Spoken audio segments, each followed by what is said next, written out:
자, 오늘은 개인의 재산권에 대한 얘기를 제가 겪었던 실제 사건에 빗대서 말해볼게요. 몇 년 전인가 제가 군대 가기 전일 거예요. 같이 노는 고한 친구 무리 중에서 한 명이 금수저였어요. 그 친구나 다른 친구나 가난한 건 아니었는데 그 친구네는 아버지가 사업을 하시다가 집이 확 펴가지고 건물 월세만 직장인 월급의 몇 배가 들어왔어요. 그거를 나머지 친구들이 좀 나중에 한 거죠. 물론 금수저가 되고 나서도 스스럼 없이 지냈는데 친구가 돈이 있다는 거를 아니까 점점 달라지더라고요. 한 번씩 돌아가면서 쏠 때가 되면은 유독 그 친구가 살 때만은 좀 비싼 거를 기대했어요. 넌 부자니까 당연하다 뭐 이런 심리였던 것 같아요. 이게 절정일 때가 어디 여행 갈 때였는데 보통 10대 후반 20대 초반 때 친구들끼리 놀러 가면은 각자 돈 모아서 뭐 계곡 같은 데 가서 뭐 삼겹살에 맥주 먹고 한 며칠 놀다 오는 게 보통이잖아요. 근데 이것들이 친구가 돈이 있다는 거를 아니까 이 보통인 것을 할 때마다 매사에 불만인 거예요. 계곡을 가면은 바다가 아니라고 불만이고 삼겹살을 먹으면은 스테이크가 아니라고 불만이고 맥주를 마시면은 위스키가 아니라고 불만이고 민박집에 가면 리조트가 아니라고. 그래서 여행 내내 분위기가 다운돼 있다가 마지막 날 밤에 애들이 부자 친구한테 대놓고 눈치를 줬어요. 며칠 동안 노느라 힘들어서 내일은 집에 편하게 가고 싶은데 우리가 차가 없어서 이 짐 힘들게 다 들고 가야 될 것 같다. 너 돈 많으니까 그 돈으로 차 불러서 우리 편하게 가자. 그날 밤에 부자 친구가 정말 화가 나서 그냥 집에 갔어요. 어찌어찌 풀어는 줬는데 아무래도 예전처럼은 못 지내죠. 부자 친구는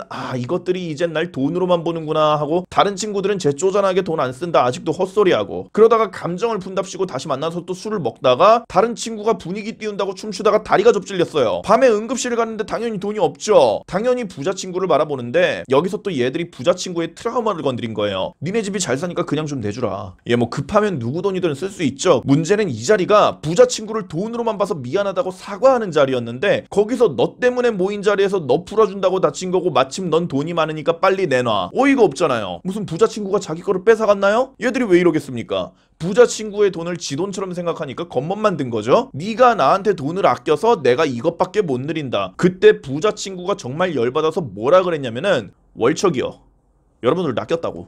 자, 뻥쳐서 죄송한데 지금 어이없으신 분들 심상정 공약 한번 보시겠어요? 약 일주일 전인 4월 5일에 국회에서 심상정이 상위 1% 슈퍼부자 50만 명한테 38.8조를 걷어서 이 병을 극복하겠다는 기자회견을 해요. 이 주장은 나오지도 말았어야 되는 주장이에요. 생각해보세요. 만약에 제가 저 부자 친구 얘기가 사실이라 하고 영상 끝냈으면은 여러분들은 분명히 부자 친구가 친구를 잘못 뒀다고 안타까워하고 부자 친구 입장에서 화를 냈을 거예요. 호의를 권리로 하는 거냐, 내 자식이 저런 친구 만나서 뜯기면 당장 절교시킬 거다, 저런 것들한테는 한 푼도 베풀면 안 된다. 근데 부자 친구가 치료비 뜯길 때는 욕하던 사람들이 심상정이 부자 돈 뜯어서 치료하자고 하니까 아무 말도 안 해요? 생각해보면 부자 친구 얘기나 심상정 얘기나 똑같은 거잖아요. 있는 집 털어서 잘 먹고 잘 살자. 근데 왜 반응은 정반대일까요? 심리적인 거리 차이죠. 부자 친구 얘기는 제 소꿉친구의 실제 사건이라고 설정했죠. 여러분들 대부분은 어렸을 때 친했던 친구들이 있을 거고, 그러니까 걔가 부당한 일을 당했다고 하면은 감정이입이 쉽죠. 근데 심상정이 타겟 삼은 부자는 현실에서 보기가 힘드니까 대입이 잘 안 되거든요. 이게 무슨 말이냐면은 자기한테 가까운 사람이 금전적으로 부당한 대우를 받으면은 합리적인 계산을 하는 여러분들이 불특정 다수가 부당한 짓을 당하면은 아물랑한다는 거예요. 여러분, 내가 감당하지 못할 헛소리는 사회나 국가나 남들한테도 함부로 요구하면 안 되는 거예요. 그게 합리적인 보편성이잖아요. 어릴 때부터 친했던 부자 친구는 부당하게 뜯기면 안 되는데 강남에 외제차 타는 얼굴 모르는 부자는 부당하게 뜯겨도 돼요? 급전이 필요해서 부자 돈을 끌어다 쓸 거면은 돈 많다고 뺏을 게 아니라 양해를 구하고 혜택을 주던지. 부자 돈이 지들 거예요? 돈이 얼마나 많든 간에 엄연히 그 사람들의 사유재산인데 왜 그거를 다수결의 이름으로 건드려요? 투표로 정했으면 다 해도 되는 것 같아요? 민주주의니까?